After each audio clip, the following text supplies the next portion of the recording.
Hi எல்லோரும் எப்படி இருக்கிறீங்க? இது வந்துட்டு நேற்று டியூஸ்டே எடுத்த ஈவினிங் விலாக் தான் இது. ரொம்ப நாள் ஆயிடுச்சு, சரி எடுக்கலாமேன்னு சொல்லிட்டு எடுத்தது தான். நிறைய பேர் வந்துட்டு அந்த ஆடு மாடு பற்றி கேட்குறீங்க.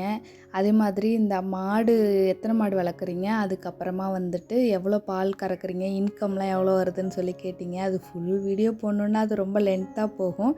அப்படி ஏதாவது உங்களுக்கு இது வேணுமா, யூஸ்ஃபுல்லாக இருக்குமா, உங்களுக்கு தேவையாக இருந்தால் சொல்லுங்கள், நான் வேணால் டீட்டெயிலாக வந்து சொல்கிறேன். இது வந்துட்டு ஆடு மாடு எல்லாமே வந்துட்டு எங்கள் அம்மா வந்து வளர்க்குறாங்க.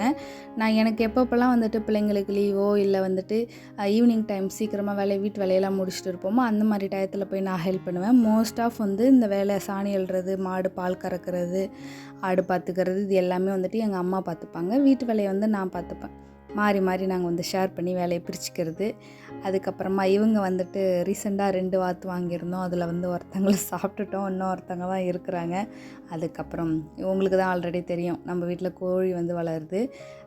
அதுக்கப்புறமா ஆட்டுக்கொட்டையெல்லாம் சுத்தம் பண்ணிவிட்டு சாணியெல்லாம் வாரி கொட்டிட்டு மாட்டுக்கு தீவனம்லாம் போட்டுட்டு முடிஞ்சிச்சு, இந்த வேலை முடிஞ்சிச்சு. நெக்ஸ்ட்டு வந்து என்ன பண்ண போகிறோன்னா, பூ பிச்சுட்டு கொஞ்சமாக தான் வந்து இந்த பாரிஜாதம் பூ வந்து இருந்துச்சு.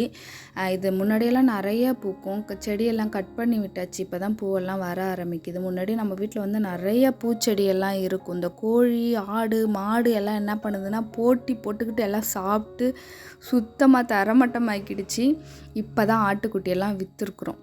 இனி நெக்ஸ்ட்டு மழை பெய்ய ஆரம்பிக்கும் போது தான் வந்துட்டு செடியெல்லாம் வந்து வாங்கி வைக்கணும். முன்ன வந்து நிறைய ரோஸ் செடியெல்லாம் இருந்துச்சு, நான் முன்ன பழைய வீடியோவில் காமிச்சிருக்கிறேன். அதெல்லாம் இல்லை, இப்போ எல்லாத்தையும் காலி பண்ணிடுச்சு ஆடு. இனி வந்துட்டு கொஞ்சம் கொஞ்சமாக செடியெல்லாம் வாங்கி வச்சு பழைய மாதிரி நம்ம கொஞ்சம் பூந்தோட்டத்தில் வந்து உருவாக்கணும்.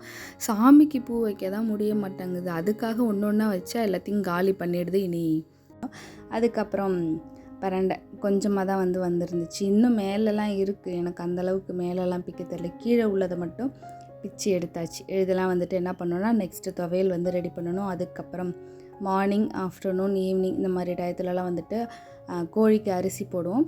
அதுக்கப்புறம் எல்லா வேலையும் முடிச்சுட்டு சாமி கும்பிட ஆரம்பித்தாச்சு. இந்த செவ்வாய் ஹோர டைமில் வந்துட்டு மோஸ்ட் ஆஃப் எனக்கு இந்த நைட் டைமில் தான் வந்துட்டு செய்ய முடியுது, எனக்கு பகலில் வந்து முடிய மாட்டேங்குது.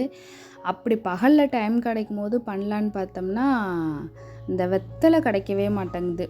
சரி, இன்றைக்கி வந்துட்டு நம்மளுக்கு எப்போதும் டைம் செட் ஆகிறது வந்துட்டு நைட் டைம் தான் சொல்லிட்டு கிட்டத்தட்ட ஒரு வருஷத்துக்கு மேலே வந்து நான் வெற்றிலை தீபம் போட்டுட்ருக்கிறேன். இது போடுறதுனால எனக்கு நல்லா இருக்குது, நல்லா ஒரு பாசிட்டிவாக இருக்குது. இது ஒரு வாரம் போடாமல் விட்டுட்டாலும் மனசு ரொம்ப கஷ்டமாக இருக்குது, எதையோ இழந்த மாதிரி இருக்குது.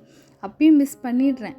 அப்பப்போ எனக்கு என்ன பிரச்சனைன்னா, இந்த வெற்றிலை வாங்கி தரது, பூ வாங்கி தரத்துக்கு தான் வந்துட்டு நான் அதிகமாக கடைக்கு போக மாட்டேன். எங்கள் அப்பா தான் எல்லாம் வாங்கிட்டு வந்து கொடுப்பாங்க. அவங்க ஆள் இல்லைன்னா அந்த வாரம் வந்துட்டு ஏற்றுறது இல்லை. அந்த மாதிரி டயத்துலலாம் வந்து மிஸ் ஆகிடுது. ஸோ நேற்று வந்து நல்ல மனநிறைவாக ஒரே ஒரு அபிஷேகம் தான், பால் அபிஷேகம் மட்டும் பண்ணிவிட்டு அதுக்கப்புறம் வெத்தலை பாக்கு, பூ, வெற்றிலை தீபம் எல்லாம் போட்டுட்டு நல்லபடியாக சாமி கும்பிட்டு முடித்தாச்சு. நல்லா இருக்குது, பாசிட்டிவாக இருக்குது, ஒரு மாதிரி மைண்டு வந்து ஃப்ரெஷ்ஷாக இருக்குது. நம்ம வேண்டுறதெல்லாம் நடக்குதா, நம்மளுக்கு எல்லாமே முருகர்கிட்ட சொன்ன உடனே கிடைக்குதா அப்படின்னா இல்லை, அது டைம் எடுக்கும். நம்மளோட வேண்டுதலை வந்துட்டு கண்டினியூவாக நம்ம வந்து எந்த ஒரு விஷயமும் நம்ம கன்சிஸ்டன்சியாக செஞ்சுட்டு இருந்தால் மட்டும்தான் வந்து நமக்கு அதில் பலன் கிடைக்கும். ஒரு தடவை செஞ்சுட்டு நம்மளுக்கு அது கிடைக்கலையேன்னு சொல்லி ஃபீல் பண்ணுறதுல எந்த அர்த்தமும் கிடையாது. நம்ம போராடணும், கஷ்டப்படணும், அதுக்காக நம்ம வந்துட்டு நம்மளோட ஹார்ட் ஒர்க் வந்து பண்ணணும். எந்த ஒரு விஷயமா இருந்தாலும் அது பண்ணினா மட்டும்தான் நமக்கு அதில் வந்துட்டு நல்ல ரிசல்ட்டு கிடைக்கும். அதுக்கப்புறமா வழக்கம் போல் வந்துட்டு என்ன படிப்பேன்னா கந்தசஷ்டி கவசம் வந்து படிப்பேன். ஏன்னா இப்போக்கி என்கிட்ட இருக்கிற புக் அதுதான். வெல்மாரல் புக் வந்துட்டு எங்கள் அப்பா கிட்ட சொல்லியிருந்தேன், அவங்களுக்கு வந்துட்டு மறந்துடுறாங்க வெளில போகிறப்பெல்லாம்.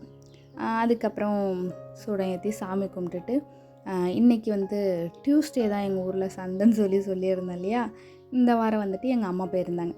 போன வாரம் வாங்கின காய் வந்து நிறைய இருக்குது, அப்படியே தான் இருக்குது, அதிகமாக வந்து சமைக்கலை. அதனால் என்ன பண்ணிட்டோன்னா நமக்கு அதிகமாக யூஸ் பண்ணுறது வந்துட்டு வெங்காயம், தக்காளி தான். அதை மட்டும் வாங்கிக்கிட்டு கொஞ்சமாக தான் காயெலாம் வாங்கிட்டு வந்திருந்தாங்க. என் பொண்ணுக்கு தான் அதெல்லாம் எடுத்து வைக்க பிடிக்கும். அவங்க எல்லாம் வந்து எல்லாத்தையும் எடுத்து ஃப்ரிட்ஜில் வந்து வச்சுட்டாங்க. நைட்டுக்கு டின்னர் வந்துட்டு இன்றைக்கி பூரியும் உருளைக்கிழங்கு மசாலாவும் தான். ஸோ எல்லோரும் வந்து சாப்பிட்டுட்டு நேற்று நல்லா சிறப்பாக போயிடுச்சு ஈவினிங். ஏதோ எனக்கு தெரிஞ்ச மாதிரி ஒரு வீடியோ எடுத்து போட்டாச்சு. எப்படி இருக்குன்னு சொல்லிட்டு கமெண்ட் பண்ணுங்கள். ஓகே, எல்லாருக்கும் பாய். நெக்ஸ்ட் வீடியோவில் பார்க்கலாம்.